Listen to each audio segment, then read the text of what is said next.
Hello বন্ধুরা, তো দেখুন আমি রাত্রে পানি দিতে চলে এসেছি। এখন বাজে 8টা। তো দেখুন এইভাবে আপনারা এখন পানি দেন, অন্তত রাত্রে একবার দিলে সকালে আর দিতে লাগবে না। গাছগুলোকে ভালোভাবে ধুয়ে দেন।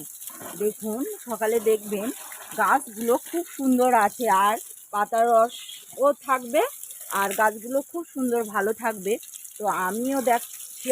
তো দেখুন এই গোলাপ গাছ, বরবটি গাছগুলো কত সুন্দর আছে, কলমি শাক। তো এইভাবে আপনারা সবজি গাছ হোক আর ফল গাছ হোক, অবশ্যই এইভাবে রাত্রে করে পানি দেবেন, দিনের বেলা পানি দেবেন না। এখন প্রচণ্ড গরম, আর এ করে গাছ মারাও যেতে পারে, পানি সহ্য করতে পারবে না। তো অবশ্যই আপনারা রাত্রে সন্ধ্যের 6টা থেকে 6:30টার পরে আপনারা পানি দিতে শুরু করবেন। তা আমি চলে এসেছি রাত্রে, এইভাবে লাইট নেই কিন্তু চার্জার নিয়ে চলে আসলাম। আমি প্রতিদিন